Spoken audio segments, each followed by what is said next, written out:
How's it going, Michael? This is Michael Torres at EricSwanRacing.com podcast number 62, I believe. So let's just jump right in. And so how you doing today, man?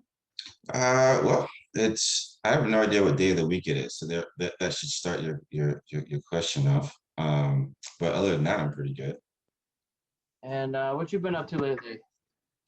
Well, we are, as you know, middle of the racing season. I don't know if you date these, so to speak, as far as your conversations. Um, so yeah, it's been an up and down time the last couple months. Obviously, I wouldn't.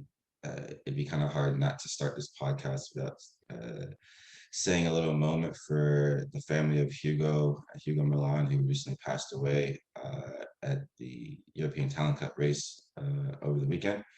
Um, and our hearts go out to the family, our partners over at Cuna de Campeones organization based in Valencia, which he was a part of that training program, and all those people, and basically our extended family over there in Spain. So I guess it's been a lot of what I've been up to. Is yeah, I am one of the few people who are spends a lot of time from the U.S. In Spain, going back and forth, and working as I have been over the last few years. Most notably, people kind of know me from kind of behind the scenes of a certain writer, Sean Dylan Kelly, here in the U.S. But beyond that, I do a lot of work in what I think is, building the bridge and creating what we're now kind of being able to be more public about and offer to people, which is a real system for young writers here in the U.S. and South America, Latin America, and the Caribbean, to find a pathway and opportunities to become international riders, to train internationally, and if they aspire to be in the stars align, make it to a world championship or a European championship, something like that. So yeah, I mean that's what I do in a nutshell from a couple of different perspectives. I'm sure you got your questions and thoughts or whatever. So Yeah, it's great to have people like you in the world who are help promoting the youngsters and help really giving people a chance in the States here because it seems like an uphill battle as far as the world level goes with Spain and Italy and many other countries in Europe that seem to dominate everything for the last decade or so. yeah, and I would say that honestly, if I come from a background with high performance sports, I've worked in everything from the Olympics to working in the NFL, the NHL, the NBA, both in various capacities from the human performance through sports management and marketing. And when you kind of get a grasp of the professional sports landscape here in the United States, um, there's some uphill challenges, but the challenges aren't because of the people. The challenges are the systems that we have in place or the lack thereof. And part of that is not necessarily the people who are running the systems here. It's not their fault either. So I'm not necessarily saying that there's a finger to point. It's just that the focus has been different over the years. The architecture, if I want to call it that, has been different. And um, I think we're coming to a point, but I don't think we're at that point now where it's the interest is 100% aligned the same internationally as it is with the United States relative to the motorsports or motorcycle specifically industry. There's some crossover, obviously, right? We've had your Garrett Goloffs, you've got your Cameron Beaubier's. There's some individuals, but as a system, the system is a little bit pointed in a direction that favors the market that is here, which is you can't blame the market for that, right? Like that's how businesses are intended to run. So in essence, I'm doing something that I think is adding a feather to the cap, not trying to replace the cap, Sure. right? Um, and whilst the system here will develop good riders, and there's definitely nothing wrong with being a national champion, no matter where you come from. The system for those riders who want to race internationally just has to be approached in a different way. and you have to follow slightly different steps. You need to invest in certain different things, and you can pursue that pathway. I think one of my purposes, beyond, from a big picture view, is when I talk to parents and riders here in the US, to say, if it's something you want to do, like anything else, if your kid was 8 years old and they wanted to play in the Premier League in soccer, what would you do? Right? You Hey, would you look put at them in, you find a great school and sign them up, give them some classes, maybe get them on a team and see where it goes. right, but eventually, if you're in soccer, right, you would go, all right, he probably needs to leave and go to academy, because going to high school is not the route to get to the Premier League, because our systems are designed for the educational system. They're not designed for the sporting system, right? So when you have a sporting system that doesn't come from the same educational architecture, like soccer on an international level, like motorsports on an international level, motorsports really on any level, but the the system, right, has to be a little bit differently viewed, because and this is, and I use soccer as a very good analogy, because if you went back 10 years ago, and you would find the exact same problem in soccer, but that problem is not the same anymore. Why? Because we have academies now. Why? Because we took the European model and said, well, this is how they're creating the best athletes in this sport. We're going to do the same thing here. So MLS started to create lower level academies. International brands are here in the States with academies. So these kids who don't necessarily make it to FC Barcelona, to the Paris Saint de Gaulle, whatever that their school is. Sorry for butchering the name for the fans who are out there. The those kids end up in the pathway to the MLS, and they end up being pretty good. Now, if you think about that as a model, you go, start the kid in a European model, because that's where the best athletes come from in that sport. Maybe some of those kids make it to Europe, some of those kids don't. And the ones that don't become really good kids in the US. And then the US overall system gets a lot better. Think Yeah, about that first. Think about that for a second and go, okay, is the MLS a lot better than it was 10 years ago? Yes, right? yeah, it just keeps getting better. Right? Is the MLS now attracting more international athletes? Oh Yes, yeah. right? So what we haven't done in motorsports yet is said, hey, where do the best athletes come from and why? What we have done is we kind of okay, this for that, well, we're going to do it our way, and that's fine, right? But there's a certain point where you have to just go, okay, the reality is we need to learn from why these certain areas are doing the best things, right? And why these areas are working in a way. And some of it has to come down with technicalities, meaning there's certain things that you're not going to get around if you're in the US. So if you want to race internationally, you can't beat the experience of racing on the international tracks unless you go and race on international tracks, right? So no matter what, you can be the best quote quote rider, but you're still going to show up with a deficit, because you're going to have the kid who's not as good of a rider, but just knows every bump, every turning point, every braking marker, every nuance of the track and the track line. Hmm. And the best American rider won't know how to use the track, so they will be slow. And then you have a demographic scenario where, depending on the group level, the the difference of people is just so different. Like if you look at Moto3 right now, most of those kids are tiny, right? American kids aren't that small. A little bit bigger size, bigger Like frame. relatively speaking, look at a kid like a Ty Scott, right? Ty Scott, great young kid. Shout out to Ty, doing well this year. Uh, Ty Scott too big for the ETC. You think so? Oh yeah, he was with a really good team. it's no different than Damien Chagala. I don't know. Did you interview him recently? Was it this on Yeah, this I've show? I met him. I rode with him at Granton a couple years ago. Yeah, right. So I worked with Damien when he was 11, Yeah, right? So I worked with him when he was really young. Damien was too big for the ETC. I mean, he got there a little bit, maybe one step, a year too late, so to speak.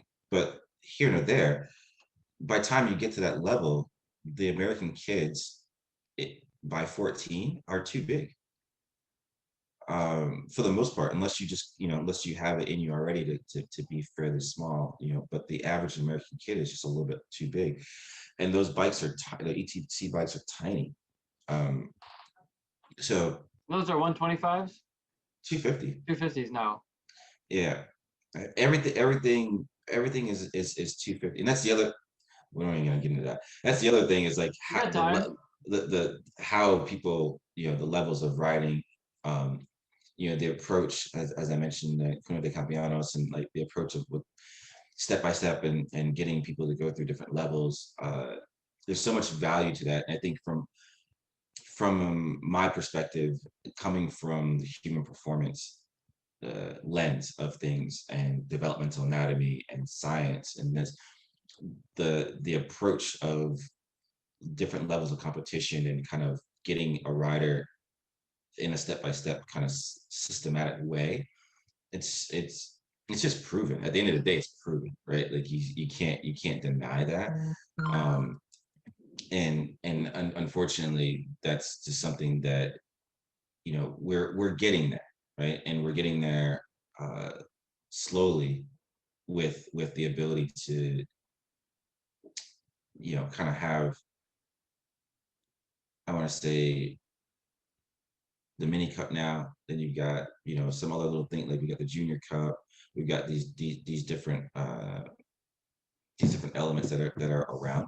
So we're getting there, right? And those things are, it's just like the Avale scenario that the Dorners got behind now, the 160. Like they just realized like we need to do something that brings the lower levels together. So that's Yeah, that's probably the best start. I mean, there's many other options, yeah. and I think it's great. I've seen those Strider bikes take off. Those little bicycles without pedals for little children, and I think that's great. They're trying to get them into elementary schools and I don't know about middle schools. I think that's too old for those kids. But those Strider bikes are great to learn on, and that's just another way to get kids on two wheels to start off with at least. yeah, I think some of the challenges is getting people into. Can you hear me okay now? Or is Yeah, you're this good. some? Okay. Um, One of the challenges I think is getting is the access aspects. So one of I would say the things that we're thinking about when I say TTP racing and beyond what we're doing with uh, the management and performance and these different elements of like core sports business things, is that community part. And it's not just of uh, diverse backgrounds and females, which is one thing that we're really focused on. But in general, you have to say, okay, well, where's the access, and trying to be smart about creating access points that don't create other divisions. Like a lot of times when you have what I call fringe sports, then they go to like to your private schools, and it still doesn't create access for anyone. Right? Yeah. It's just that some school has it. It's like, did you go to school with fencing or like rowing? I Right? think we definitely had rowing, but I don't You know had about rowing? fencing. I bet you they might have had fencing, but I know they Yeah. had rowing.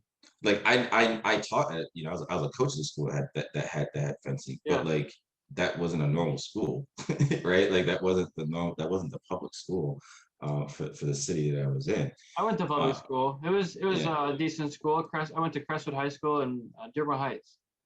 Okay, nice. So yeah, I mean, and that's some of the things. So part of it is even getting to the level of like, we're working with a couple different programs now, and eventually, hopefully, that leads into the school, institutional level at the school side. and connecting like in STEM programs and motorsports. And so connecting the science, technology, engineering, and mathematics in an applied sense. Uh, right now, there's some of that going on, and it has a lot to do with cars because cars are accessible, so to speak, right? And they're familiar. It's like, but accessibility and familiarity aren't the prerequisites for education, right? So if we can get people to learn new things, it also brings more new awareness to the sport.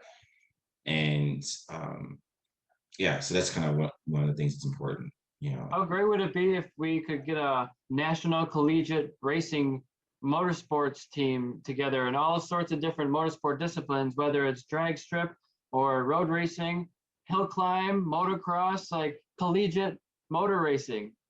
Well, the challenge with that is that the industry has kind of moved on in a way that, you know, back in the day, it's at least in America, like if you're we used to call this the sportsman days. This is kind of across most sports, you know. So if you were a racer, right, you had to know multiple disciplines to become a motorcycle racer. You know, to be an AMA back in the 70s, like to be a racer, you had to race flat, you had to race dirt, you had to race, you know, all these different things. But we are in the world of, you know, we live in a commercial economy, right? We buy and consume things. So you can buy more things when they're individualized. So we buy dirt bike racing as an individual package now. We buy road racing as a package. And then beyond road racing, Grand Prix racing is different than road racing, right? Think of like your TT style, and you know, just like within dirt, right? There's four different, you know, there's a multitude of different dirt categories. But I believe from a collegiate perspective, there are definitely, at least at a minimum level, there's the engineering opportunities, right? Like, and so I think engineering schools can be the epicenter of bringing in other disciplines for a motorsports experience that could happen at the collegiate level. So, you know, and this happens like in Italy, there's a few schools, also in Spain, right? So they have they're engineering schools. Um, and this is kind of the thing that I keep my eye on, and while I'm talking to, you know, some of the contacts I have through my other businesses that are within the college and my previous work with the NCAA and things like that, like just working at that level. I've had sporadic conversations, and obviously the last couple of years with COVID and everything has really changed things. But that's something that, you know, you're not out of the frame, right? Like, I think there's a way of looking at some connectivity between like the programs that you see in Europe, which is sometimes like the engineering programs, like they're the ones developing the motorcycle or the car, or they're doing the, you know, the tweaking or building one from scratch, or it's all different types of different things, and you can see that being something here, right, from uh, the junior level on up, you know. It's just a matter of like getting right now. If there's a few, like, I don't know if they call them here in the U.S. technical colleges or something like that, you know, that are involved in like motorsport and, you know, motorsport design, things like that. But it's not as big mainstream, like in like your traditional colleges. And but if I was to say, you know, place the, the magic rub the magic genie, there is definitely room for that to happen in the future because we're looking at the democratization of the major sports in the college realm right now, as right. Yeah. So as that starts to happen, the idea of like, oh, we can't bank on college football to fund the entire school, we need to start thinking about other things, Right. is going to be, are going to be relative conversations, right, to attract students to continue to create a revenue model that is your college institution. Will not be able to be centered around college football or college basketball in the next 10 years. It'll be impossible because the revenue is going to have to be shared. The relationship between the NCAA is going to have to change. And as that progresses, there just won't be the infrastructure to do the same thing. So to be competitive as a business, the colleges will have to diversify their offering, right? Which means give their students something other to be engaged in, right? That is going to facilitate post-collegiate life. And you're gonna have to look at, I think across spectrum, when I talk to like my friends over at Formula One and people in different, in the two-wheel side of the house, that the opportunity, and you see this much more in Europe, especially with in the Formula One side. The And not to say that it's not happening, because I'm definitely not plugged in as much on the four-wheel side in this country, so I don't want to shoot down anyone who's actually doing a lot of work in this side. But from my experience, there's definitely a much louder voice in that relationship between education and application, right? With a number of engineers, Formula One teams will have like 50 engineers, or I don't know, some Yeah. retarded number for like 200 one, maybe. yeah, for like one driver or something like that, Yeah. right? So the numbers are much bigger. So obviously their infrastructure for reaching into the colleges and doing, but you also see these teams like McLaren, and you see some of the big powerhouses, like they do so much more that is not involved in Formula One. And that's how they maintain that brand presence, because they're doing autonomous vehicle technology, they're doing this, they're doing that. So, and I believe kind of motors on our side with the in the world of the future mobility is where motorcycles can be the same, right? Like we are the derivative of how to build something that can withstand speed, how can something that can be agile on two wheels. It's a different form of mobility. So when you look at that future of mobility from that side, and we're seeing that obviously with the number of personal mobility things that are there. But so if you think about all of that innovation over the last 5 years, your scooters, your Those one wheels, those like skateboards that yeah, go around. the one wheels, two-wheel scooters, all the different things, the e-bikes, right? So if you think of all of those things, right, and think of that as a collective creative group of consciousness, like those people coming from a collegiate background are also the people that could be lending towards the motorcycle industry in this country, right? It's all that insane inspiration. We're just talking about it differently here because our end consumer, this is where I go back to my original point. So this is really a full circle, because the end consumer is different, right? The end consumer in Europe, when it comes to two-wheel sports, is younger, is into Formula One, is into MotoGP, is looking at those elements of speed, aerodynamics, sexiness, all those different things. The end consumer for motorsports in America is not that. They're older, they're from a different demographic, they're not interested in those same key elements. It's growing because they have to, but they're also maintaining that, right, with the focus of how the systems that are here in the US market themselves, the type of racing programs that they allow on track, all these different things are marketed towards a different audience. And so even with now, Formula One's going to be putting a price cap on things and reducing the amount of spending that's going on. That's going to definitely, I would assume anyways, it would be reducing the technology that's going to be developed. Do you agree? No, it's going to give the guys a chance to catch up. You think it'll just level the playing field a little bit? Yeah, because the technology, I think actually it's going to force more technology, right? So when you start capping certain things, then now you're innovating within a box, Yeah. right? Before it was kind of like a shoebox that you just kept opening a drawer more and more and more, because it's like, well, if we could do that, maybe we can do this. Maybe we can do this. Maybe we can do that. Now it's like, oh shit, now we can't do any of that. Okay, okay. So I think they end up with more innovation, not less innovation at this point. Yeah. Right. Because now you take a bunch of smart people and you cram them together and say, well, we can't do anything more outside of this box. How do we get 0.001 faster in this box? Right. And now Right. they're being forced to be nice to the car behind them with their aerodynamics. They're redesigning the whole under trays, and they have wings on the tops of the wheels now, just to deflect airflow and all sorts of different aerodynamic tools. Which then changes, I would say, even front end dynamics for those guys, right? And changes. There's so many nuances to Formula One when it comes to strategy, when it comes to tire management. Um, it's a funny game to think through both sides of both. Like when I think of what a rider has to go through in Grand Prix motorcycle racing, and then what a driver has to go through in Grand Prix car racing, like the complexities are like equally challenging, but they're so different. Yeah. Um, and where you have a lack of communication, in the motorcycle world, but you have some communication in the car world. You've got 4 tires versus 2. You got these different scenarios of managing the tires in a different way. But in essence, we also deal with some, you think of like MotoGP, where tire management of your front tire can be highly dependent on whether or not you sit behind someone or have clear air, right?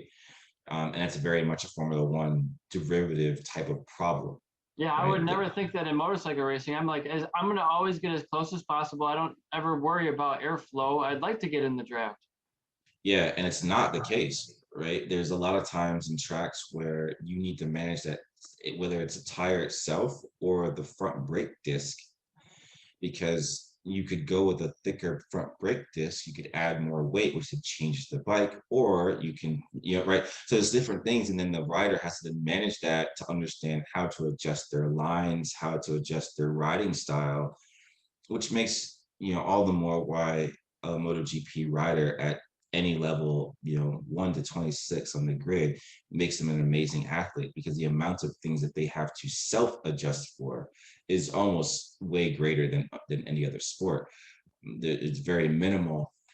That's where the hindrance, we're limited to what you can touch with your thumbs, relatively speaking, as far as adjustments are concerned.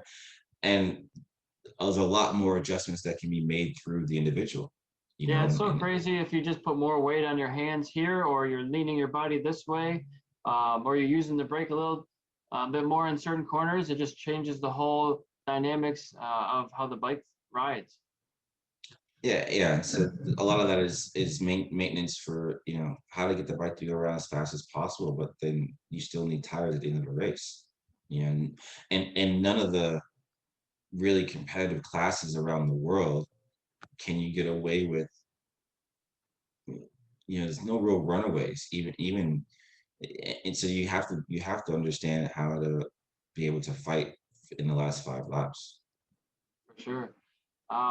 So tell me, is there something on your mind you wanted to talk about today? Something that's been bugging you, or you want to get off your chest? I've been bugging me. Life is good. I really don't. I think, maybe I'm always, I come on some podcasts, and sometimes there's a list of questions for me, kind of thinking about, like, these different. We get a lot of questions now about what are we doing in the industry, and what exactly kind of, and like I talked about before. I think the biggest thing to, I don't really have a grievance against anything here in the U.S., because I just realized that the focus is different. I think if I can maybe pass along anything, is that if you're a young rider, I say a young rider, you know, under 22 years old, right? That has been riding for a little bit, and has some aspirations, not to be afraid to take your hand into Europe. If anything else, one or two seasons in Europe, you will become a better rider. And if you want to become a national champion, that's a way to boost yourself up onto the grid, whether you're super sport or stock thousand or a super bike rider, is to get that experience. And we say, okay, look across the board. Richie Escalante, Sean Dillon Kelly, Loris Baz. You look at all these international, these guys, even Gagne, like guys who have at least had some experience of racing internationally, all sit, near the sharp edge of the spear when it comes to the competition. So you can't just sit back and be like, well, eventually those guys won't be here, because there'll be somebody else. Yeah. Like, again, you're gonna get these guys like Ty Scott. You're gonna get these guys like Damien. We're gonna find rides, find some support, and they're gonna be back on the grid. And these kids who have that international experience will be better riders, because they just learn how to battle and use the track more. They learn a lot more of those skills. So I think the biggest thing is there's a lot of misconceptions about going overseas. Everything from cost. So, and I've been working with a lot of teams. I think what we're trying to do is be a resource for parents and for riders to be able to kind of understand, not only to have support in making those good decisions, but also to understand, the nuances of the budgets, uh, what the price really means. Sometimes prices aren't what not because people are being untruthful, but when you convert things, you add taxes, you look at all the actual on the ground costs, then you end up with a number that may or may not be inclusive of the number you first got.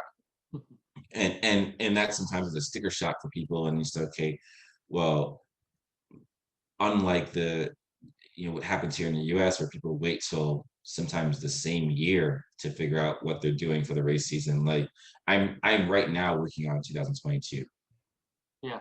for most of Europe, the European rides for riders, right? Like now, and I'm probably saying I didn't start today. Let me tell you that right. So like I'm looking at my we're coming into the 1st of August, right? And there's people here who are like, yeah, well, we'll see how the season goes. Well, by the time the season ends, it's too late to be thinking about, and then you get stuck with, yes, you're going to have your cost of doing business at that point becomes a higher cost because all of the requested talent has already signed. If you're looking for a ride in November, December, January, yeah, you can find one, and it's going to cost you X, because at that point, that's what's left. And Right. even if you have a good team, that's the other thing I think to get across for the U.S. audience is like that. What parents spend here, what you do some local racing, and you run on America. So like the cost of racing, there's a cost. Doesn't matter. Like if you want to be a racer or your kid wants to be a racer, there's a cost. So if you're spending 25, 30, 40, 50, $60,000 in the US, which is which is I know is being spent even at the junior level with parents, because I remember that's what parents were spending to get these kids around the country and all the racing before. So I can safely say that I know people are spending 50, 60, $70,000 in their racing programs for kids right now. And then when they get a cost from Europe and it looks like that number or more, they go, "Oh my God, it's too expensive." I'm like, "But you're spending it already." Yeah. Like, and then you say, "Okay, yes, you're spending it already, and you're going to spend a little bit more, but that's inclusive of the machine, the mechanics, also you're spending that right now." Me talking to most parents, right? You're spending that now, and you're doing all the work. So like you discount your labor cost into that cost in your mind. So they go, I'm spending $60,000 in the US, and I don't want to spend 80,000 in Europe. Yeah, but you're discounting you plus the mechanics, plus the telemetry, plus the logistics, plus everything else that your kid is going to get when he gets to Europe for a little bit more cost. Right. Right. Right. So if you include yourself in the cost, then it's a no-brainer. But people discount themselves. Even if you're even as an independent team, I know a lot of the independent team riders, it's like father, son, etc. But you'll discount, you'll run a team with your, one person, maybe two or three friends, right, to help out. So you got like three people on a team. Right, but you discount, like if you are paying for those three people and each rider, let's say 3 to 5 people as a full support team overseas. So this is go with the minimum. If you're paying those people plus the cost of racing, that's what you're spending anyway here. But you discount it because you're one of the people. So you don't put in your $50,000-$60,000 cost. You don't put in the $30,000-$40,000 cost per person of your junior people. And you go, okay, well, if you add all those things together, right, it's another $120,000. I'm probably spending indirectly. Maybe I'm cutting down on 50% of that because I'm getting some volunteers. But if I were paying them, I would be paying X. So even if I'm paying, and then myself, I'm not counting myself. So I took myself out and those people, that's another 100 grand. So the idea is that, and then you're still spending 60 grand on top of that to all the moving around, tires, fuel, race fees. So you're spending 150 grand a year. Yeah. Okay. So for that money, we can eliminate all the headache. We can put your kid around really fast riders. You can learn from other good mechanics and other telemetry, so you know what to actually do to help your kid get better. And you can spend less than 150 grand a year. Now, if I put it in terms like that, it sounds like, oh, why wouldn't I take my kid to Europe? You're right, but no one thinks about it that way. Now, what do you do when you don't have 150 grand? You get sponsors, right? No, you get sponsors anyway, right? Like this is the other misconception that people have, right? Racing is a business; it's not a hobby. If you want to go, if you're going to Europe to race, it's because you're legitimate, want to make a career. If you're going to Europe to race as a hobby, I don't care what your budget is, because usually you can pay $15,000 a weekend and go race as a hobby. And there's if you want to just go race European tracks, like if you want to go, like, it's be super cool to go race at Jerez. Like, I can tell you, there's like local races you can get into. You can go pay your fee, right? Make your lap time and go race on a Grand Prix circuit. So if that's just your dream or your kid's dream, then you can do that for a lot less money. You can just go on vacation and Yeah. go do some hobby racing. No, I'm being serious, Sure. because your question is the same question that everyone comes to me with. It's like, well, what if I don't have this money? I said, well, you want to go start a bakery business. What if you don't have any money? What do you do? Well, so you get a loan in that instance. Okay, so for so you need that would be the same thing that we're talking about in this business. The only difference is that up until the years where you can get a loan, right? Usually when the kid's between 10 and like 15 years old, the cost is no different than any other like expensive sport, but it's a cost going into a future business. It's not, and getting sponsors is part of the business, right? So that's just because sponsors, if sponsors are not going to pay young riders, like there's not enough exposure for sponsors to gain that relationship in a sports marketing perspective. So young riders are always like, I need sponsors, I need sponsors. I'm like, you're not sponsorable.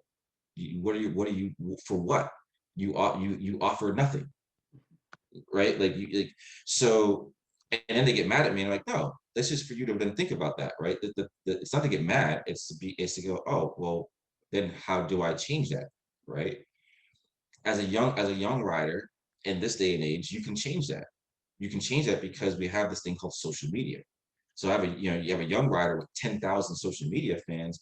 You have a value to someone, which is a partner for you, not a sponsor because they like you as some kid. That sponsor is going to give you $50. A partner is going to give you 5,000. There's a difference. So we help riders find partners, right? And riders that are looking to build their business. That's what our management side is about. Okay. Right? Yeah. Because that's the difference, right? The difference is not the ability, because it's almost there's so the unfortunate side of it is that it, there's a human reality, right? I can't afford to get into this sport. Sorry, like I'm telling a parent recently, like you need to start thinking about this.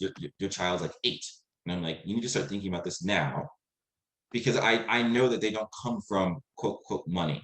So I'm telling you, where you are now and where you're going to be in 4 years is exponentially more expensive. So start financially planning for it now. Like, I'm working with the parents now on a financial plan. So when they get to that point where their kid needs to go overseas, there'll be a plan in place. It's not a sticker shock, right? One thing that we're doing here in on the East Coast and working with a number of different organizations is working with former world championship riders, current European riders, and current world championship riders that will either be coming to the US or have time here, and we'll be doing a certain number of camps and training and these things. And eventually we're going to be putting in money into local programs. So the mini GP kind of level, right? Your pre before the 250 class level, we start to have some training competitions and things to help. So then you get up to that speed, and then it's the jump over when it's that time. Um, so the if you're a kid, the best thing to do right now is train, find good coaches, contact us. We're on Instagram, ttp.racing.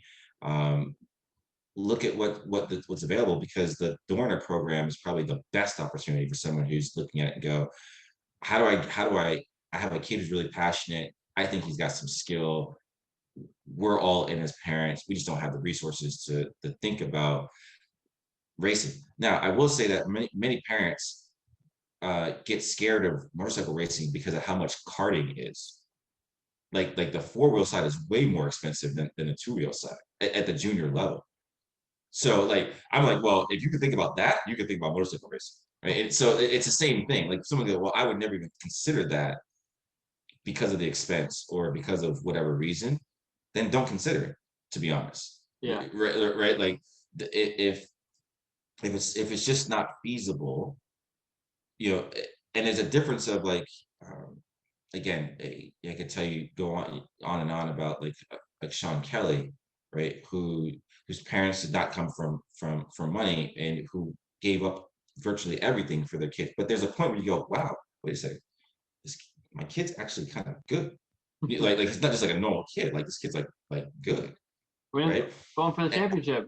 right, and then you go, well, then you start to make the decisions. What some parents think of like, oh, I want my kid to be like a Sean Kelly. I want to get to the Rookies Cup. I want to do this. I want to do that. And they go, okay, yeah, but are you willing to give up everything when he gets to that point? And they go, no. I said, well, then you need to have a conversation with yourself, and then with your child before you start down that pathway. Because if they get involved, if they get accepted into a program like the Rookies Cup, or you want to get them to that skill level by training in Europe or in any of those programs, there's some you can't. We're not to the level yet where this, unfortunately, this is not an after school program. You can't think of it at that level.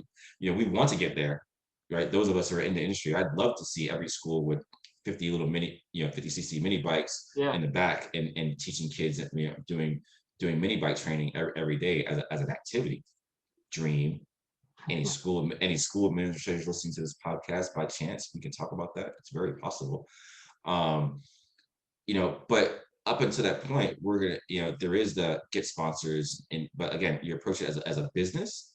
You get with a business team that can help you architect a business plan and a strategy to then work towards supporting the dream of your kid. And that's what I'm all about, but it has to be a realistic situation. And I think you're one of the perfect people I should be talking to right now, because I raced let me give you a little bit about my background if you're not familiar. And for people who don't know, who are watching for the first time. So I raced motorcycles from 2011 to 2015. I was an in-WERA novice and WERA expert, and I earned my Moto America Pro license, although I kind of ran out of money. And so I stopped motorcycle road racing, and I'm building my business, Swahn Racing now. And I sell products online. So I sell race parts, motorsports, mostly, some dirt bike and motocross, and also car racing parts as well. But I'm a specialist in the motorcycle stuff, so that's what I'm focusing on right now. And in the meantime, I've been doing go-kart racing, mountain bike racing.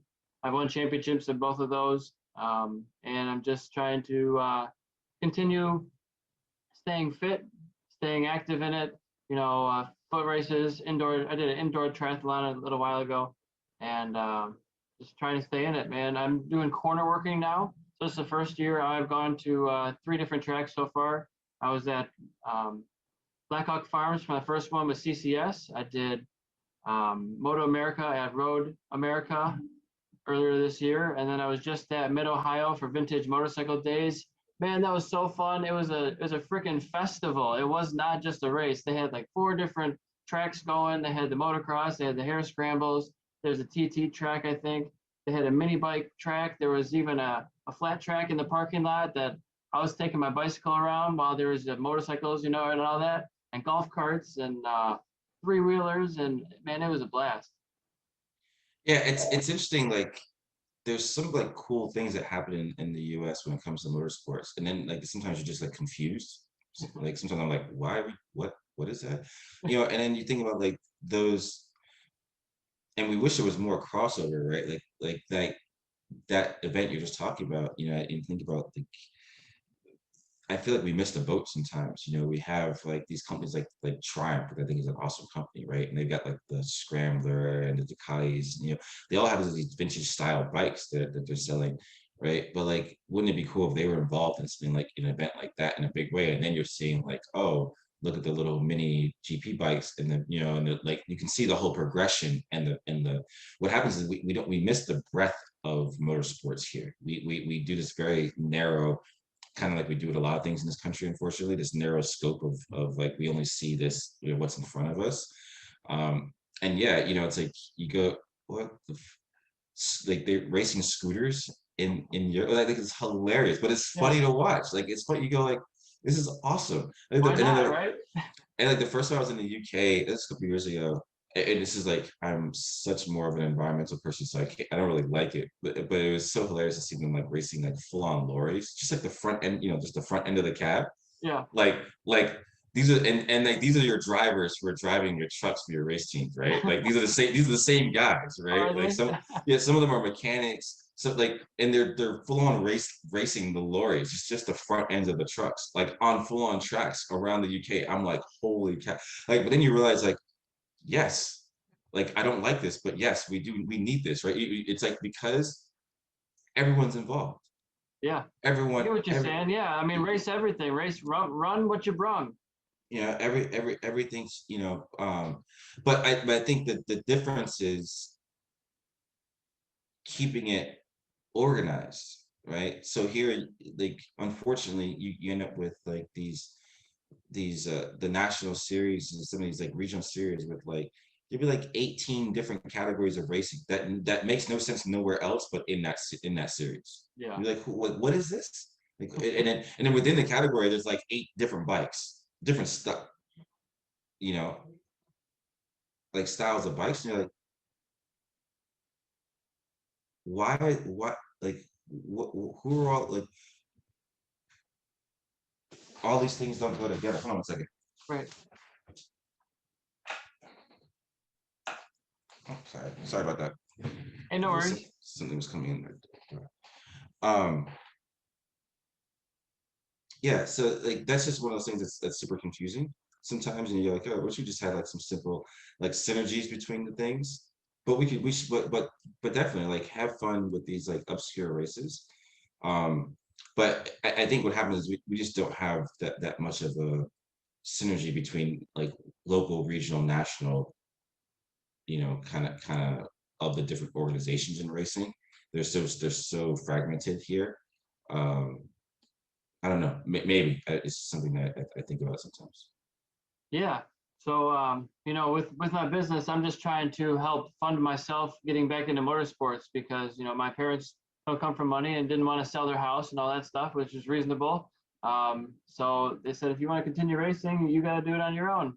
So I'm just trying to fund it myself. I had the sponsorship and a couple partners here and there, but it just wasn't enough. And this is team don't no debt racing over here, so I'm not trying to go broke doing it. I'm trying to be smart about it and do it the right way.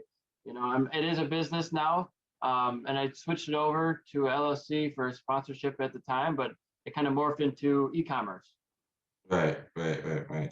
Well, and I think, again, there's different levels of like, once you become it, it's motorsports is so strange, right? Because you can kind of do it for a long time, but like when you kind of gonna figure like, well, what pathway are you really on? Like, what are you trying to do? Like, there again, like what we don't have is like enough of like you see like in these cars, right? Like these guys are like what is it, GT series and all these just guys are just racing cars for random like they're not really going like there's no progression, like they're not going anywhere. It's just like just want to race cars, right? Sure. And I think like that's kind of cool.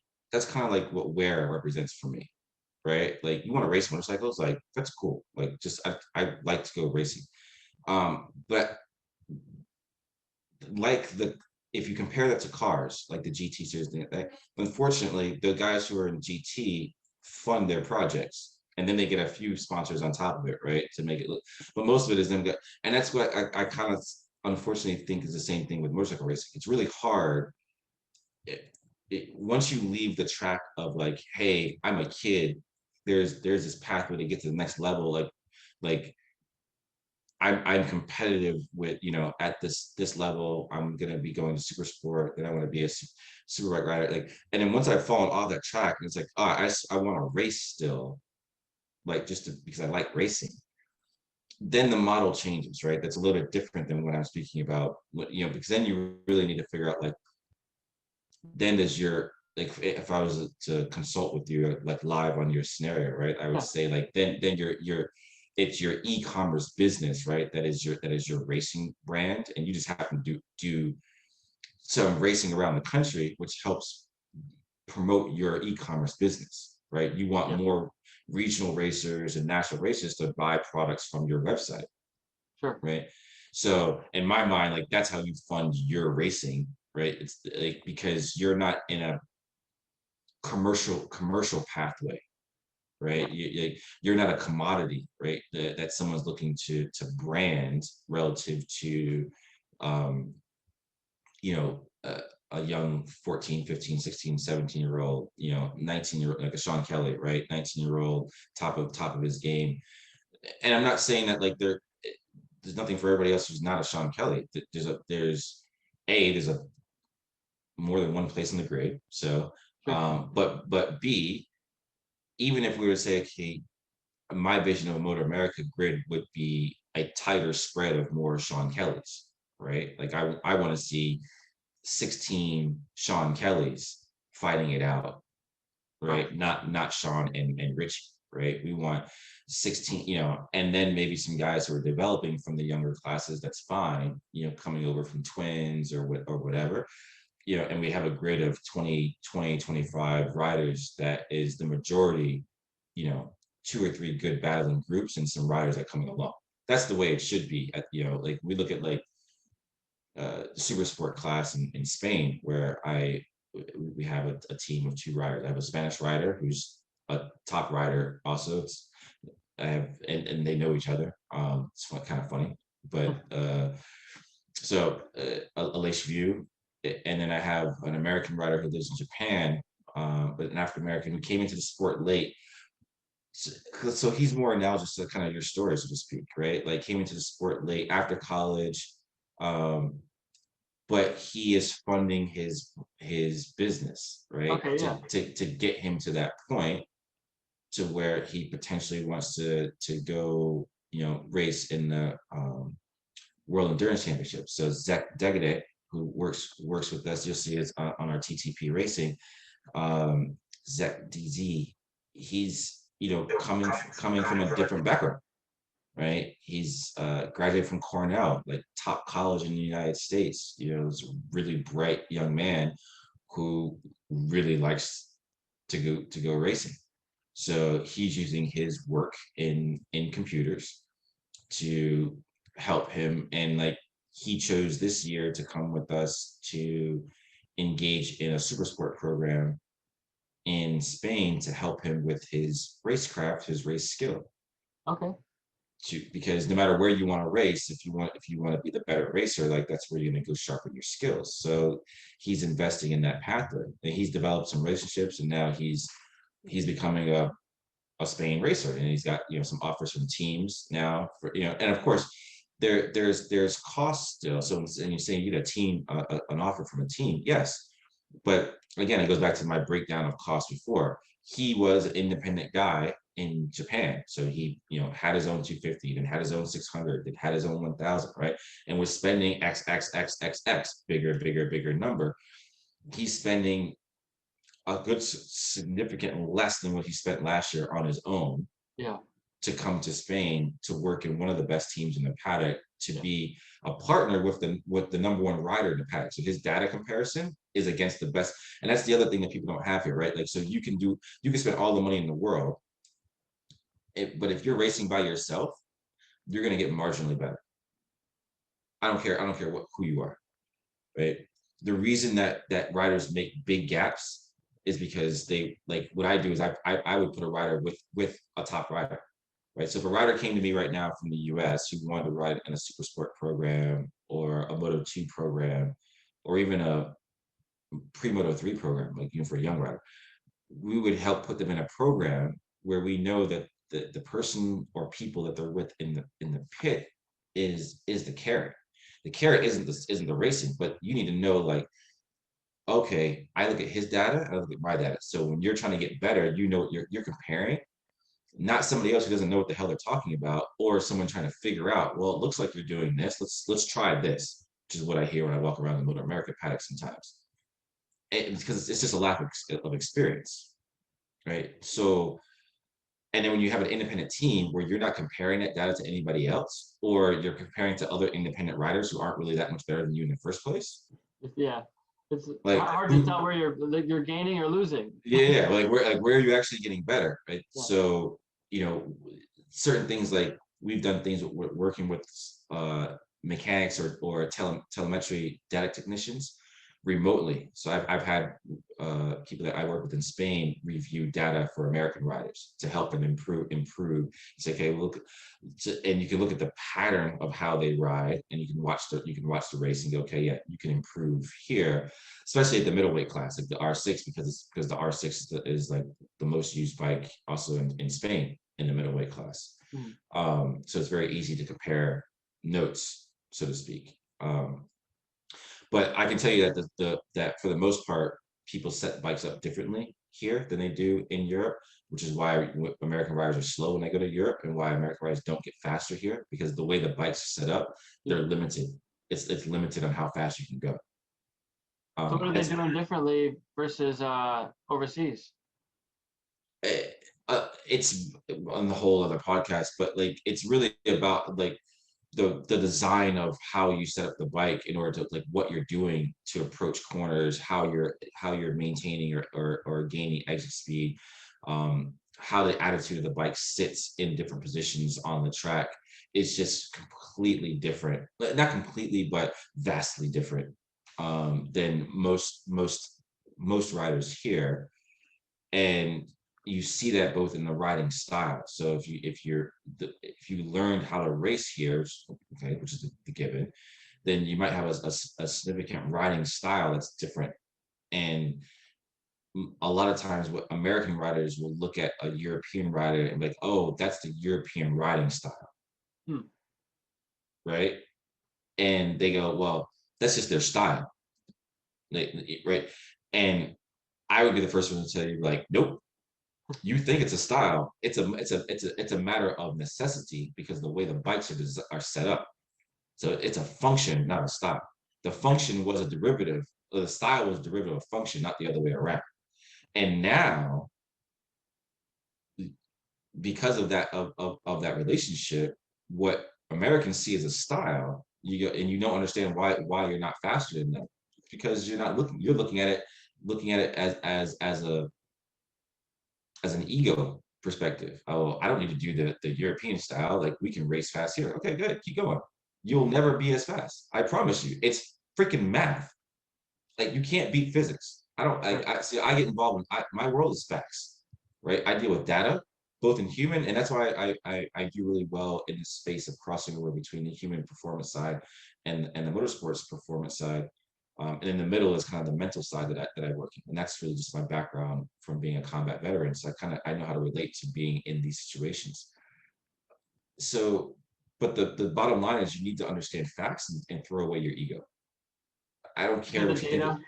It's data, and most people don't even know what they're looking at for data. So if you don't, if I can go right away, like, well, what telemetry system are you running? What sensors are you reading? What data are you looking at? And they go, none of it. Like, so don't talk to me.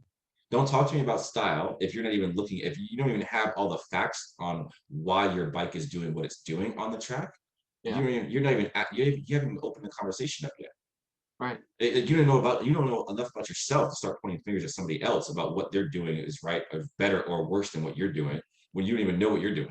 Yeah, I'm not saying know what you're doing as in your quality of knowledge, but the fact that you don't know in the first place, you have no knowledge of what you're doing. You have no right. data collection, right?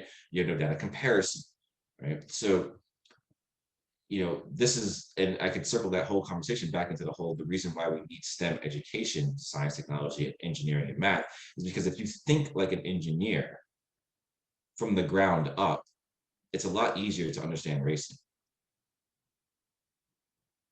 Yeah, Your I mean, it ego, all makes sense.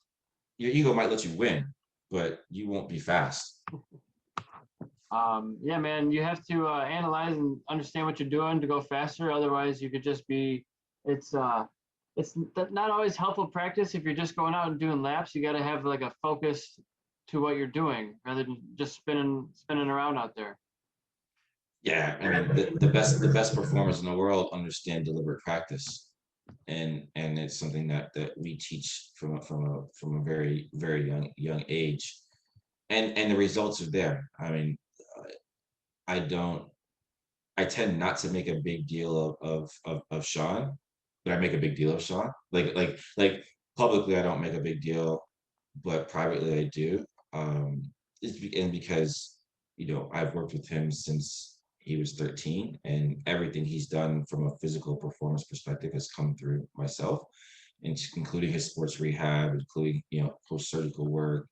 And we are like family, and I'm really proud of the work. Like he does the work more than anything else. I mean, I've given him a lot over the years that we'll never talk about publicly, but no matter what, he has done the work. He deserves every bit of whatever it comes to his future because the kid works harder than anyone I know. And he keeps me on my toes. I mean, I probably work just as hard when it comes to mountain bike training and all the different things that I do. I mean, there was a point where I started riding my mountain bike more just because I was trying to get better in between. Like when he would go for the Rookies Cup and I was in the US, I would train. So like by the time he came for the off season, like I was better. So then we could like train harder the next year. So he's been just as much as my motivation and in a number of ways in the last few years as I have been for him. But when at this point now, when we've done kind of shown what we can do in from the developmental perspective, as well as we have coaches overseas that work with some of our international riders, and we've taken riders to return to the podium and get them their first wins in a number of years. And so like we're now, well, I'm now at a point where like I'm happy to come on the podcast and talk about what we're doing, not even from a sales perspective. Like I want the industry to kind of improve. I do know that we offer something that is very unique right now. We've got the experience on the ground in both continents, and other places to be a brand that's in partnership for seeing American riders return to the international scene. Um, I say that because we're not necessarily in competition with any other American entities that may be working on an international scene as well. We just have a different approach. We have our approach. Again, my background before sport was the military, like I mentioned briefly, and so I bring a little bit different perspective to the table. And with that, I think that whether you're aware racer, and what we're doing with the Center for Action Sports Innovation in creating kind of the protocols based on the information we've collected over the years with a rider like Sean Kelly and other riders that we've worked with. Those things will be coming out, and those things are there that we're putting into the industry, not because of the the business of it, but because when I talk to my friends at FIM, when I speak to people like yourself and go, okay, what does the industry need, right? Like you need a program. You need to understand what are the physical things to help you be a better regional rider. It doesn't matter if it's only to race regionally, because if that helps bring more people to your website, which then helps fund your racing, you're a happy guy. And Sure. at the end of the day, that's what it's all about, right? So, and for somebody else, it's going to be, a parent of a kid who's watching MotoGP right now, and they say, well, how do I get there? Sure. Right? And the answer is call Mike, right? We can talk about it. We can help figure it out. It may not be easy. It may not necessarily be the matter of fact, it may not even be the words you want to hear. I may just tell you that yes, it's this expensive and it's going to require you to do X, Y, and Z. And you may go, maybe we should rethink that. Okay, maybe you should, but there's many other options, out there again within the sport, that if you have the opportunity, I'm a firm believer in that we can grow this sport on the road racing side, that can benefit many people, both in connecting education, as we spoke about, but also just the direct lessons for riders, right? Like Oh yeah. what the amount of things you can learn as a young kid, in motorcycle racing is immense. I'm And still learning.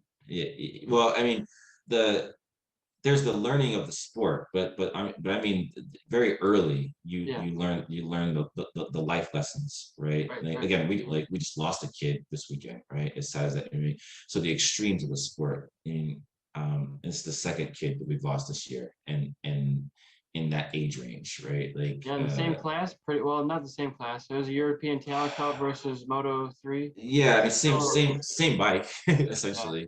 same bike. A little bit of horsepower difference, but very, so, and there's things to be questioned about that as well, relative to, I had a private message with someone, um, at a certain organization, and said, hey, maybe we have too many kids on the grid in Moto 3, right? Maybe there's just too many at this level, um, for the type and of crashes that tend to occur. Whereas, in a middleweight bike, in your super bikes, in your MotoGP bikes, the double side of the coin is like, yeah, it tends to be it's faster. You also tend to get the bikes off the track because they're faster, right? Yeah, they go a lot farther. Yeah, it's very rare that a bike's, unless it crosses back onto a track, which is, but then again, the other side, if you keep flipping the coin over and over again, it's saying that I would rather see a bike cross back across the track, and unfortunately someone else hit another bike than hit another rider, right? Oh yeah. Because the idea, the chances are that person that hits the bike may get hurt, but they're probably still going to live, right? It's Like, gonna be a nasty high side. it's gonna be a nasty, exactly, right. But the person who gets hit by the bike has a very poor chance of surviving that at speed, right? So we start to think about those things from a safety perspective, of the number, and just how we can work with that, and we'll continue. I mean, that's part of. I don't turn a blind eye to that part of the business and that part of the industry as well, which is kind of like on Instagram. We have our Center for Action Sports Innovation, which is involved more of the science side, and we're working on things within safety and other things on the human science, and those things, because I think that to bring the sport up in a complete way, from a professionalization, view, is both on and off track. You have to be able to support, uh, both athletes and parents, right? Like, people need to know that, like, the best is being done for myself or for my kid in the face of a dangerous sport. Yeah. Um, the and it's never going to be fail proof, but as someone who's, in my previous life, gone through airborne school and gone through a couple other different schools that present their fair level amount of danger Yeah. to them in the just the schooling part of it, not even the actual execution of doing your job.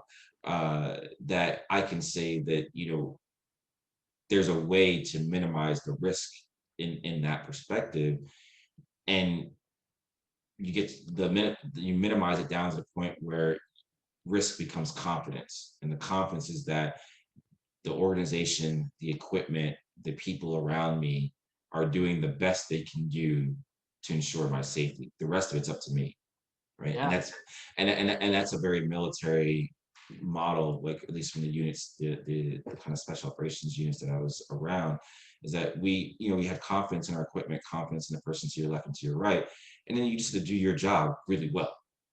You couldn't do it marginally well; you have to do it really well. But then that's what it's like racing. If you just want to ride a motorcycle, you don't try to be a racer. Right? Like Yeah. that's riding a motorcycle really well. Right? It's the same analogy, right? There's So levels. there's levels. So I mean, if that's not in you, you know, then it's not just aspirational, like, do I want to race in Europe, or do I, like, no, do you want to race at the limits for 40 minutes? Is that in you? Or do you want to go have fun for 40 minutes? That's a different level of racing. Yeah. Because you can go to a track day and have fun for 40 minutes. If you go race a super sport bike in Europe, you're at the limit for 40 minutes. Right. Right? When we put 38 riders in 1.6 seconds, That's close. like, that's not, we used to have this thing of, in airborne, you could put 64 jumpers out of a plane in 32 seconds, right? One per second, right? That's pretty close for doing human stuff, right? Sure.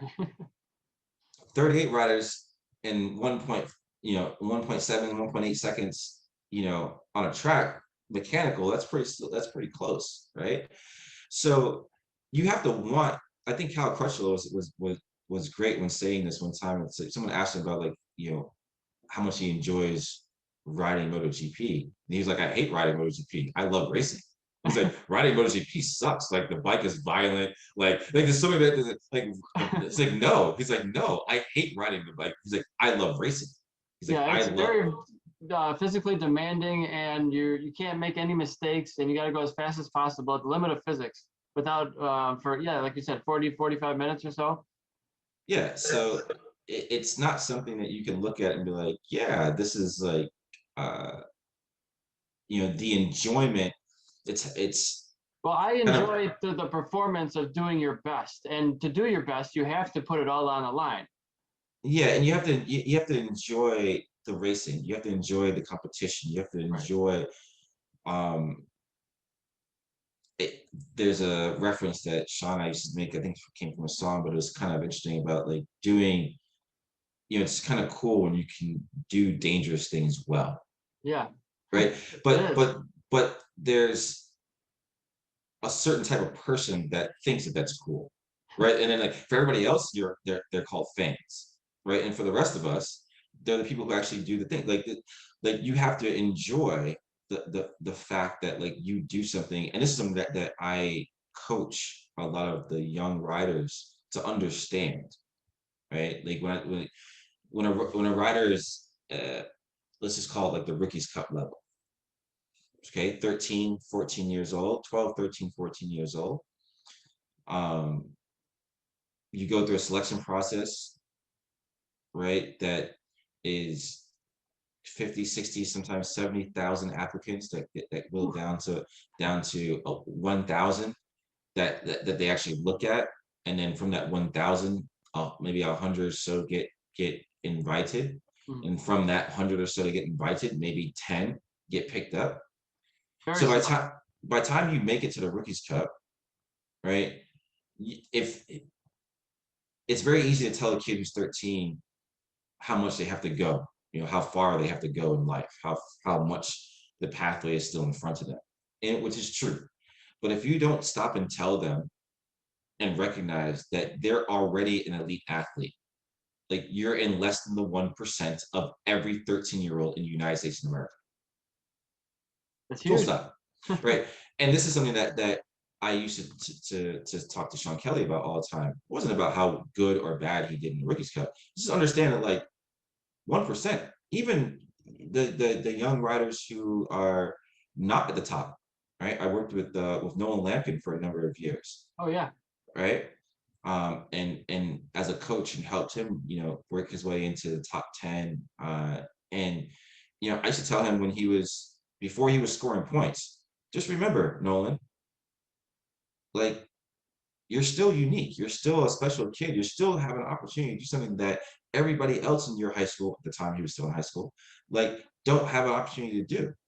Right. So like that's part of the self-confidence that you Oh, have to big. have that you have to have. And I think sometimes we actually step on that self-confidence here in the US because we then compare the young athletes to the few exceptions of the sport, which are already exceptions to the norm, right? So like if you compare a Nolan Lampkin to a Sean Kelly or a Cameron Beaubier or one of these riders, you go, and that's his only comparison, that looks really unfair to a Nolan Lampkin who's already better than 90% of every other like kid his age doing anything else, right? The only 10% of other athletes, right? Broad spec across the country, the 10% that are actually athletes. And within that, yeah, of course, there's top athletes in every sport. But there's less than 10% of the population at age 19 that are professional athletes. Yeah. Right. So like you got to think about that and go, like, duh, like many of these kids just don't realize the good space that they're in, even if they're comparing themselves, and then yes, there's some anomalies to that. But Cameron Beaubier, who was very dominant as a young rider, came in back to America, super dominant. Sean's developed into a dominant rider. Like there's always going to be exceptions. I mean, if you're watching MotoGP now and you're looking and you're going like Pedro Acosta, uh Furman Aldegar, do you know these Oh yeah, names? number 54. Like Furman didn't have a ride in Moto 3. But Couldn't get a that kid is ride. killing it. Couldn't get a ride in Moto 3. He's going to get a ride in Moto 2 next year. And I'm pretty much he's going to be like to a few people. I'm not going to Step say up to the what mic. I'm not going to say what he's thinking, but I'm pretty sure that it comes in the form of two words, very translatable in any language, right? Yeah. Like but that's how tight is it at the Moto 3 level. So when you look at, there'll be someone will say to me, well, how come it didn't work out for Sean Kelly? What do you mean it didn't work out? Like 3 years in the Rookies Cup, like you made it 3 years. That's working it out. Like again, I could tell you there's a number of kids who, I mean, I worked the number two rider in the Rookies Cup, the same classes that Sean was in, is one of my other riders, Aleix View. Oh yeah, and there you go. Comes Right. full So circle. so and Aleix is my 600 rider, is one of my 600 riders now. And we just, he just did a seat in a Moto 2 in FIM7 this weekend. But in essence, you're looking at someone else who won the World Junior won races in World Junior, won races in the Rookies Cup, and still didn't have a solid pathway, into the World Championship. So a lot of times people think of like the you just don't understand how hard it is, and that's what I'm telling people. Like if you want to race, like if you want to race TT races, then get your butt over to the UK, right? Don't sit here and be like, hey, I'm in my mid-20s. I like racing, but I'm not going to race in Moto America. I'm not going to race, I'm not going to be in a Grand Prix. Maybe I can do some road racing. Yeah, go. Get your ass to the UK and start racing TT circuits, right? Because like then people are like my question is like, what are you waiting on?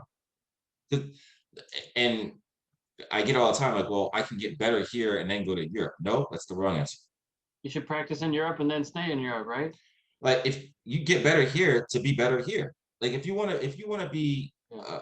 the national champion in Motor America, stay in Motor America, right? Go to Europe, do some wild cards, maybe do some training in the off season so you can train with some fast riders.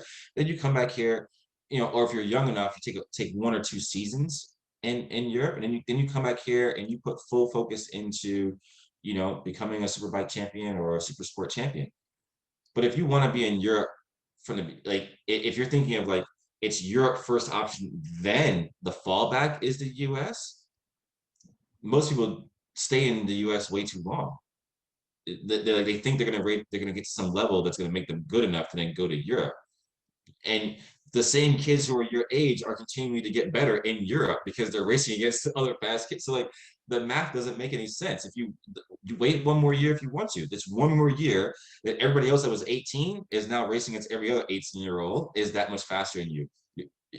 Like you're gonna get faster than only the fastest kid here who's faster than you. And if that faster kid is still 20 or 30 seconds behind Richie and Sean, you're wasting your time. Right.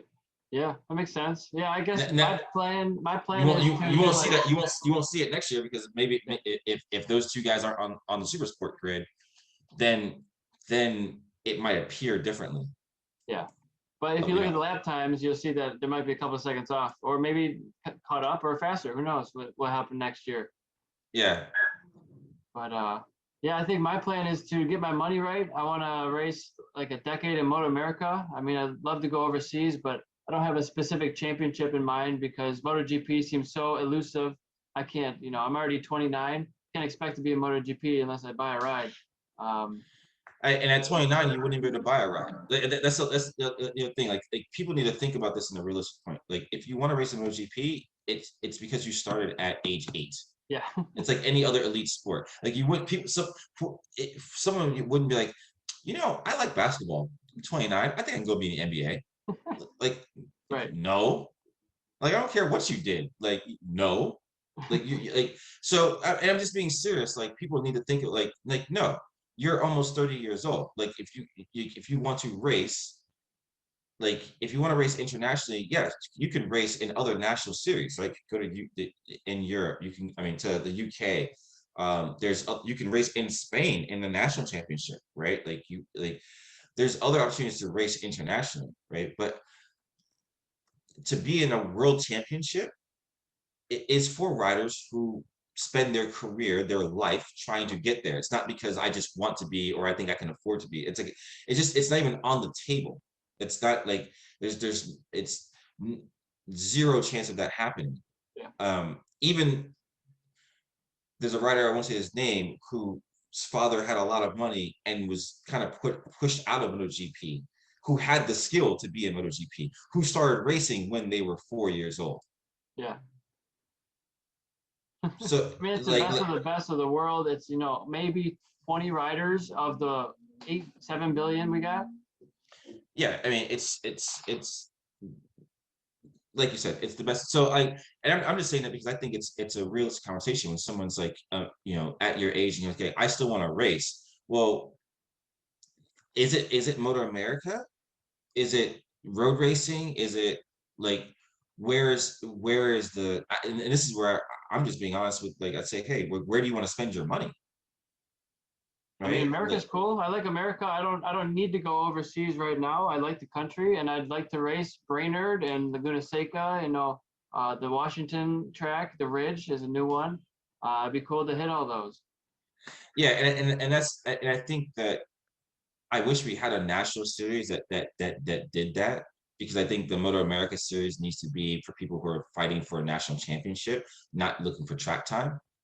And but then again, we need to. I think we should go back to the days of having like the stock classes versus no, because that's how you feel. That's how you get that grid experience, right? Yeah, But if you're on a stock 600 versus a super sport bike, separate this in like they still have the stock 1,000, and you can do it like a cup challenge the way they're doing now, right? With the stock 1,000, so you have like a few riders who then come to the super sport grid. I think that's what should happen with super sport, and that way, if you're on a middleweight bike and you're like, hey, I want to get this experience, I want to have some like you go out and then but then you can also create a stock 1,000 championship, sure. right? Which then gives riders who are not at the lead edge of their career and trying to come up because you want room for the 14 to 19-year-olds to be your rising super sport riders. Right. Like this like if for the sport to survive that like you need to have 20 kids on that grid who are biting at the bit to be the next superbike riders to get the next Moto2 spot overseas like with the American team or come to Europe with us in Spain. You want a bunch of young kids in that super sport class. We do need a stock 1,000 class, I mean stock 600 class. right? Yeah, it'd be So nice, right? Because that's like a feeder to the super sport. well, and we used to have right? And I think they combined it just for the grid numbers because there's not that many so again, when you start thinking like regulations and putting things together, there's not that many super sport packages, right? So you have a lot of people who are just basically running it's a stock bike with, just in super sport by itself isn't that much changes, um so I think that's why they put it together.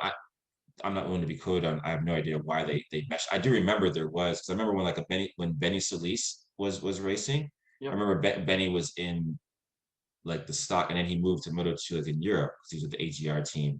But he was running like, and that's what kind of got him his notoriety, right? Because he was running up there in the pace with the super sport riders on a stock 600 on the Honda, Right. right? So at that point, then you go, hey, there's a kid who's got some potential, right? And I think that's where we're missing in our middleweight class, and And the you know what? It thousand, would make it more accessible for me because I've been out of the sport for a while, although I've been racing different things. And when I get back into it, I'm going to need, a season of WERA racing before I even think about Moto America. And so, I'm not going to be a back marker out there. I might not win the race, but I'll be probably mid pack somewhere out there is my goal. And the real goal would be to fight for podiums and championships. But I've been out of it so long, it just takes me minute to get back out there, and I just right now I want to get back out there and then worry about where I'm finishing. yeah, and I think that's a challenge, right? Like if we had a separate class, because yeah, you could go do some wear races, but again, you're not on the same tracks, so it's like Right. comparing the U.S. to European scenario where it's like, hey, how do we get riders? We need to develop that super sport, that stock class, because that will bring your entry level riders in. And it's really like it's AFA. There's another like some AFM and out in California, West Coast. there's AFM, yeah, and there's some of the racing that I saw some super sport rider was doing on a 600. So like we have some of these other things that are like out there, and I wish those would just like somehow, maybe if someone like if Wayne Rainey catches your podcast, right, like reach out to these guys at these and bring them into this, and like so that then you have some organizers that will like can run like a super stock program, in the 600, combine that with wear or something and put something together. That's what's really needed.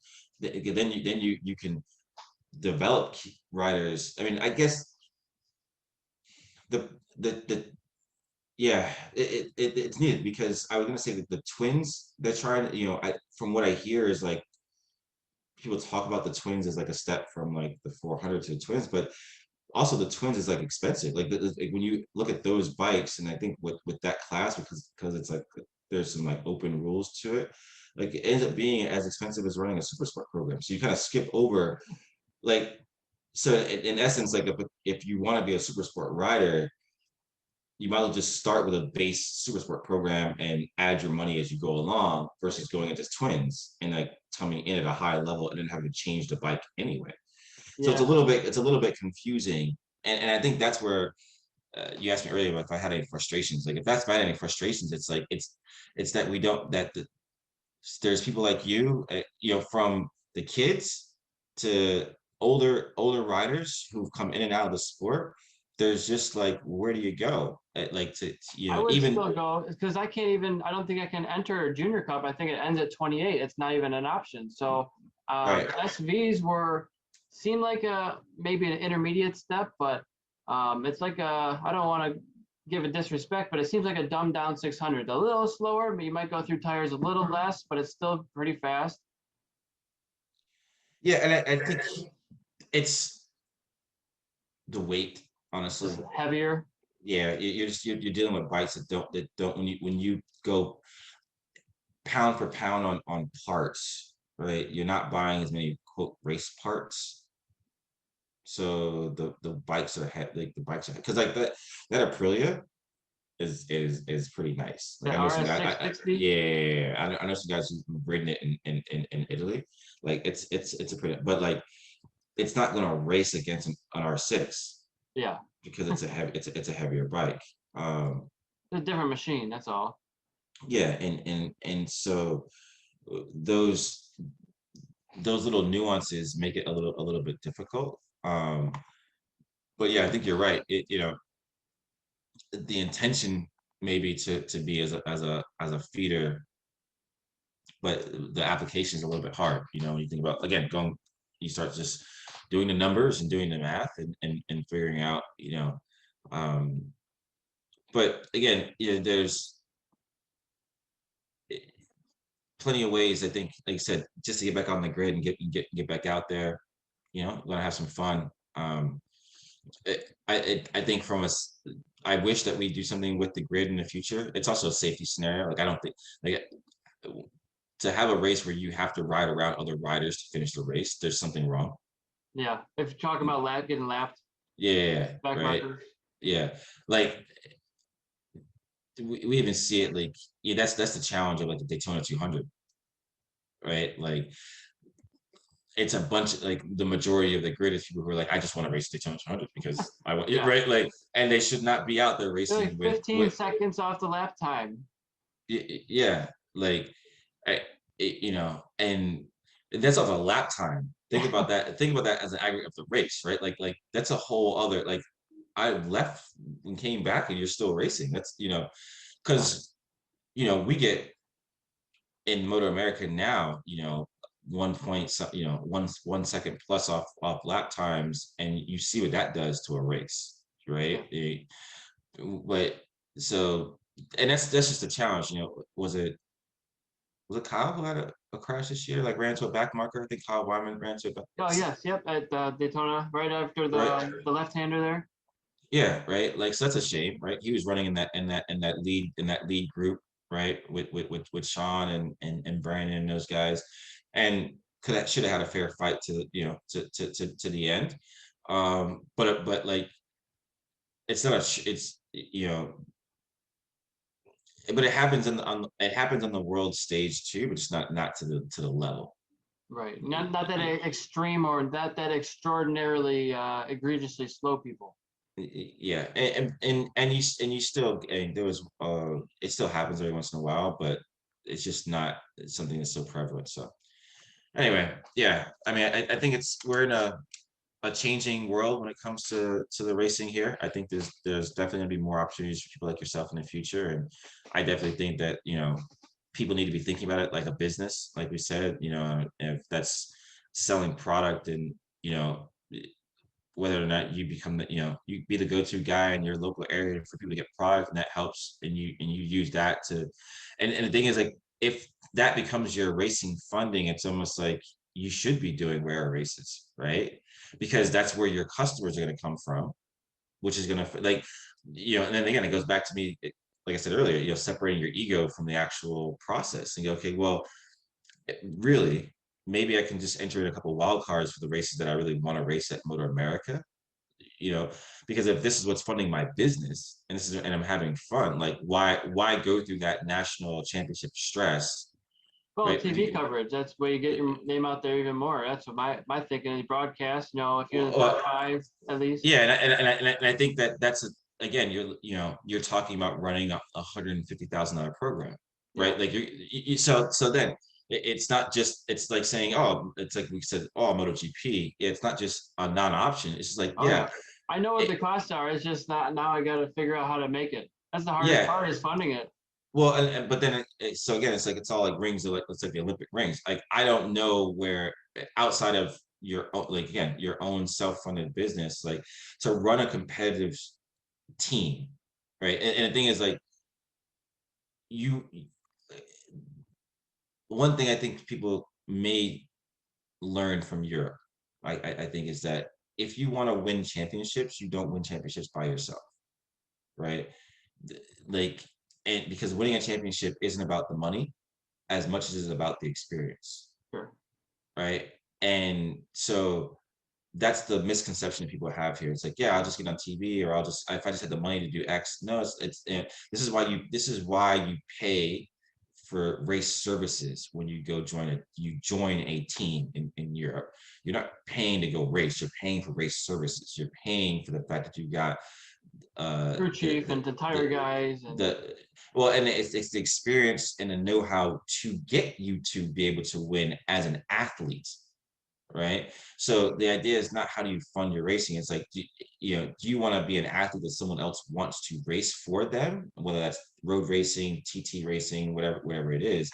That's creating a race career. Everything short of that should be focused, in my opinion, should be focused on regional racing. If you want to run a small business that funds racing, you should be focused on regional racing, because to be, right now you would have to compete with Honos or M4, right, as a program, and then you would have to be so that's not Eric Swahn, the racing company has to compete with that, like whatever, that's a racing program, and then you have to be an athlete that's better than all four of those riders or all three of those riders, yeah, right? And I'm not saying that's just a reality, right? So sure.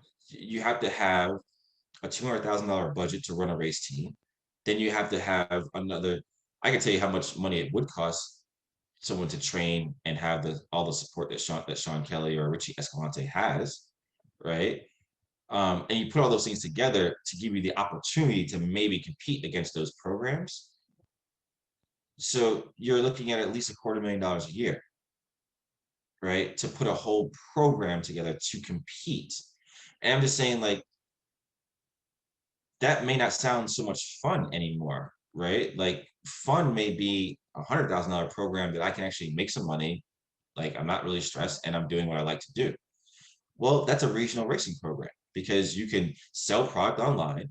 You can fund a good race truck. You can hire 2 or 3 people to be a part of your team. So you have a good mechanic and a good engineer, and you can go win races, have fun racing, make money, and be involved in the sport as much as you want. But to me, it's like, if I look at this from a business planning perspective, like, there's no, in building a business is a phase called doing a feasibility study, right? And when you do a feasibility study, like in racing, for many people, it's not feasible, Right. Yeah. right? Like, it just doesn't make business sense. There's nothing to do with passion. It just doesn't make business sense. You again, going by all the facts, and you say, okay, so what does make sense? I'm not saying that Eric Schwann shouldn't race. It's just that, like, maybe racing in Motor America at 29 doesn't make sense, Well, I think right? that the age cap is 55, right? So I got a few more years.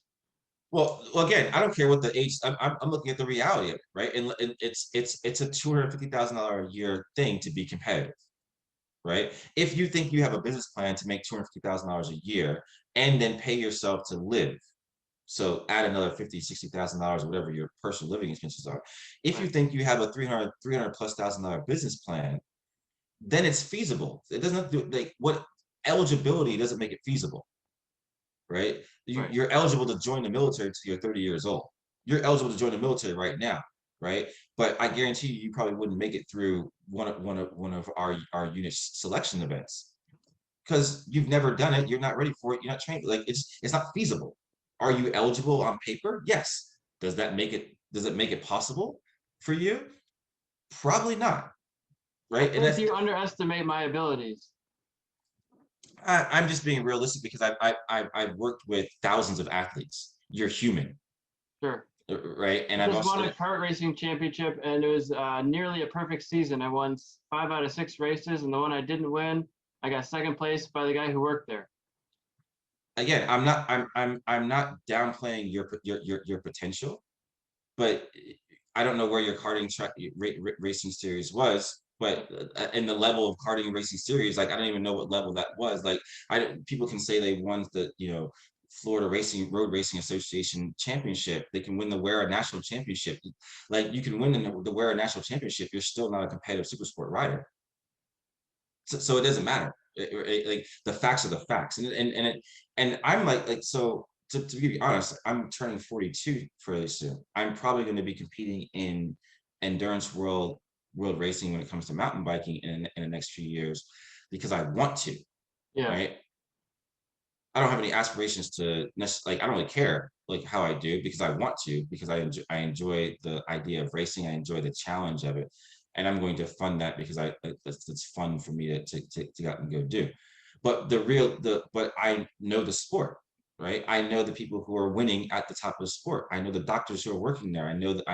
So I know my chances of winning in my category are very slim, Sure. right? My chance of even being competitive, the competitive teams are run like a motorsport team. I mean, they've got mechanics and all these different people like working on their bikes and all that. Like, I'm not even like at that level, right? Like, but will I still go do it? Yeah. Well, and if you know, and I'll start at the regional level, and I'll do some things in Spain and some other things and X, Y, Z. But and if I got back on a motorcycle, which I haven't ridden in a few years, like I own a racing R6, like could I be like from what I know and my level of athleticism, like could I train to be a competitive R6 or 600 rider with my bike? Probably, right? But I also know what, because I work with some of the best riders in the world, I know what it takes to be one of the best riders in the world, and I also know that I don't have the time to be to do that. Yeah. That's a Sure. fact. There's nothing to do with my capability. It's a fact, right?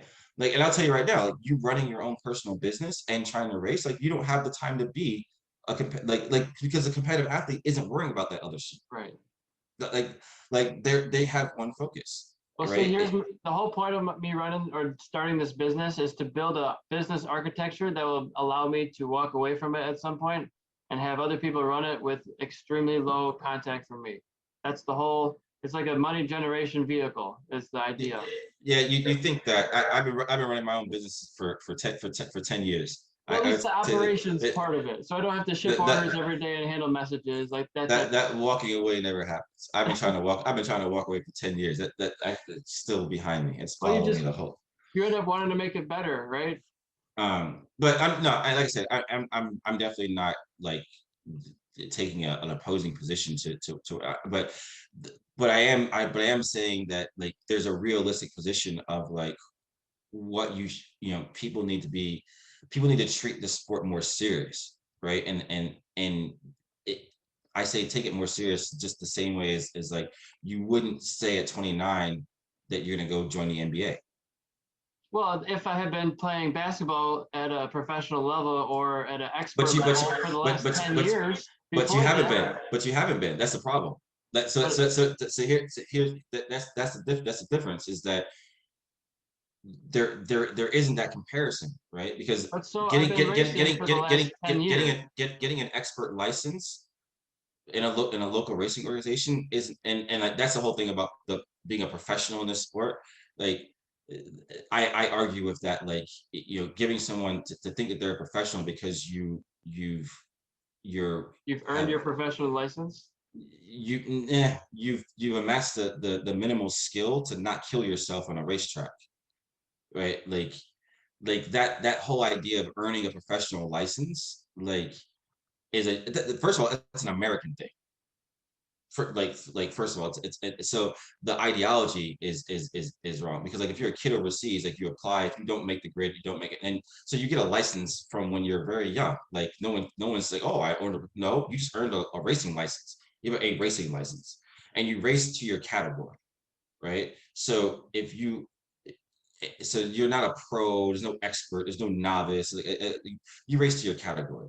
You apply to the federation, in this case the AMA, right? You get a license to race. That's how the rest of the world works. And you race to your category. So if you're a regional racer in your category, like you're not a pro, you're just a guy who races regionally. That's fine, and there's nothing wrong with that. Again, I'm not combating the situation, but like the optic that if you win in your local area or your regional area or in your non FIAA or FIM sanctioned national competition, if you're below that level, you're not a pro. You're just a guy who's better than the guy who took the Motorcycle Safety Foundation course, and less than the guy who's actually racing you know, as a professional. Somewhere in the middle, we have these guys like who's got, you know, the minimum requirements, which is I hope, I don't know where you race at, but like in some places that minimum needs to be raised because it's a little scary watching some of these guys on the track. But like that whole scenario to me is garbage, right? Like it's that's all ego. That's all like there's no merit to any of that.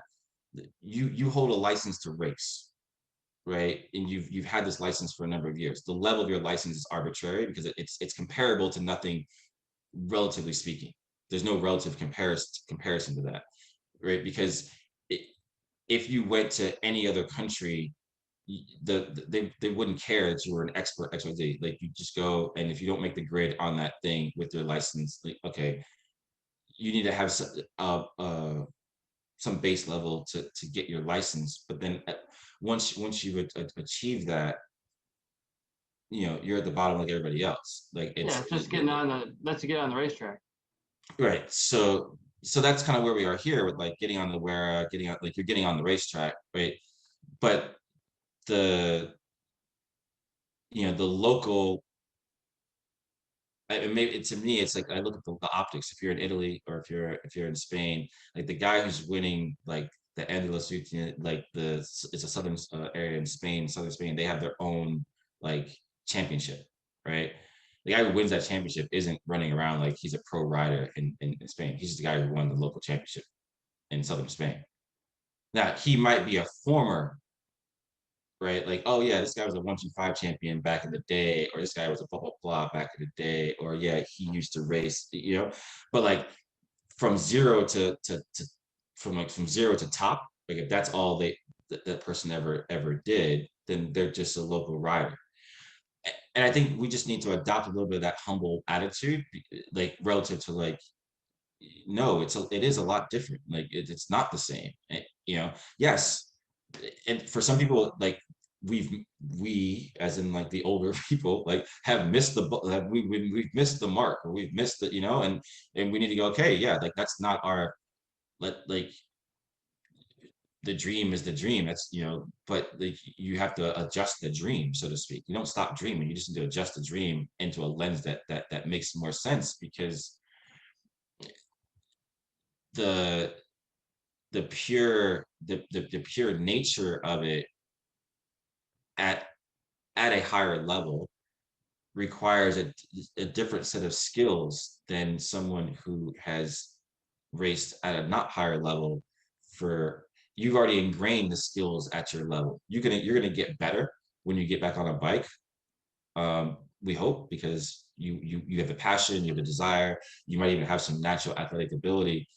um, so that's going to allow you to get better, but it's not going to replace what you miss, both in your developmental years and as well as the continuation of the, like the consistency of training and things like that. So you say, okay, great.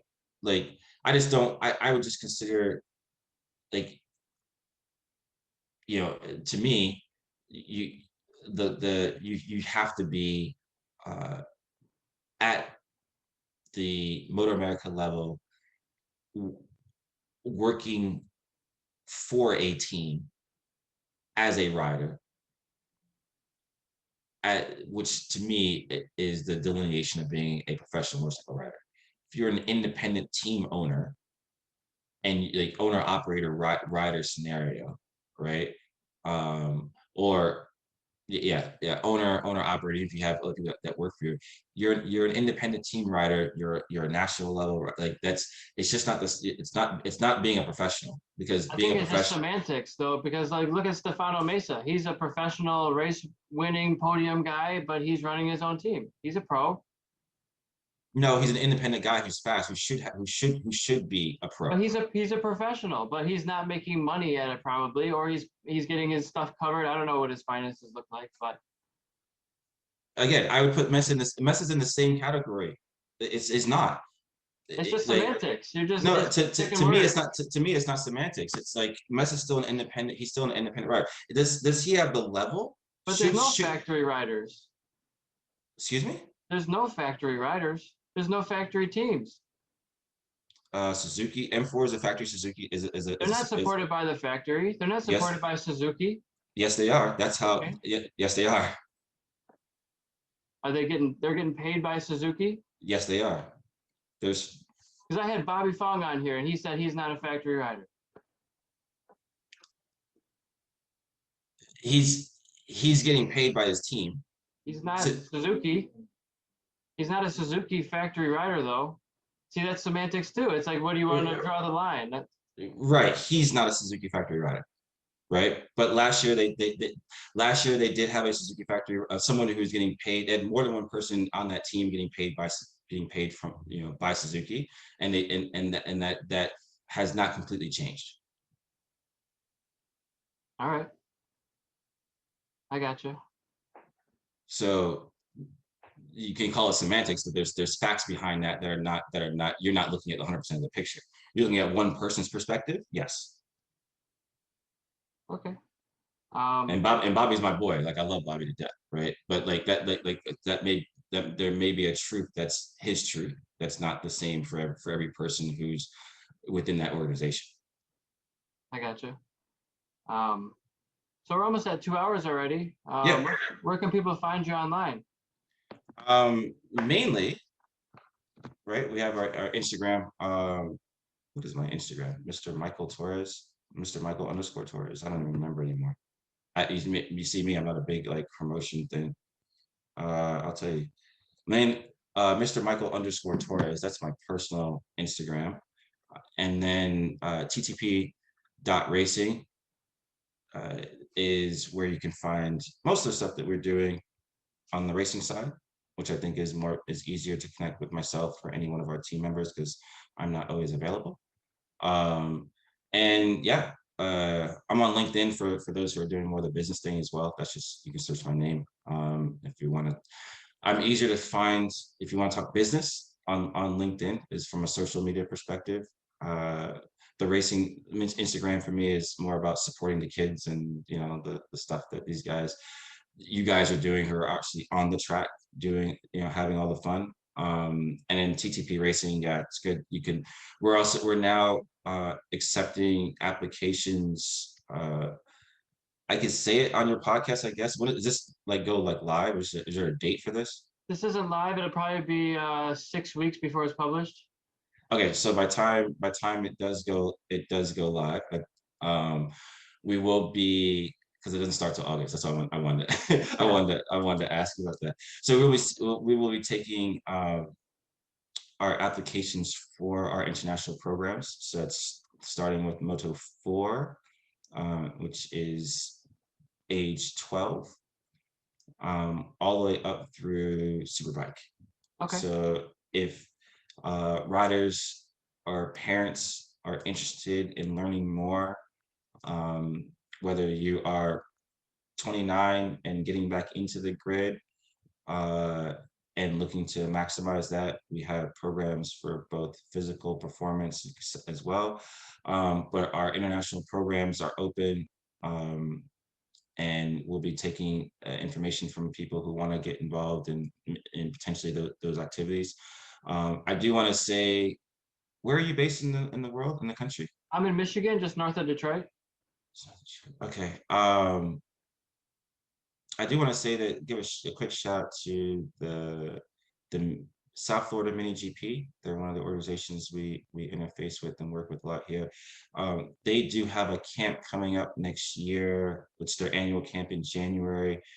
Can't say too much about it, but we are working with them, as well as some other organizations to start doing more trainings and training events. So people like yourself, trying to get back into track, maybe working with some top riders, can make that transition a little bit faster. And then lastly, I think for your listeners, for yourself, just for everyone to be vigilant on supporting the industry, right? Whether it's supporting EricSwannRacing.com and buying some products, or it's finding a local kid who's got the dream, and you're a small business that wants to put $5,000 a year for a kid can go a long way. So there's a lot of things, and I would say that also for you to close in on you and your business and your aspirations. I think it's great to see people getting involved in different aspects of the business, from corner working to Yeah, small business creation. Those also create jobs, right? You talk I about do. doing your thing to create, to eventually walk away from it. But maybe the motivation for you needs to be creating jobs and creating more of an impact to the industry. Yeah, I think when we talk a lot about semantics. Some of those semantics do change how you approach things, right? Because our experience in life is built about the language that we use. sure. So, when you start to have your motivation that becomes bigger than you, I think your pathway becomes a lot clearer. And I think that's all I like to end with. We're looking to make that pathway. It's definitely bigger than me. So, I hope people can get something out of this, and maybe we'll talk again in the future. Yeah, I really appreciate you coming on here, and we don't always have to agree on the same subject, but it's okay to have a friendly discussion. And I'd like to maybe have you back on in a year or so, maybe get an update, see where you're at. Maybe I can bug you to get Sean on here if he's interested, or maybe one of your other riders is trying to network with people, help promote your business as well, and just create original content around the motorsports industry.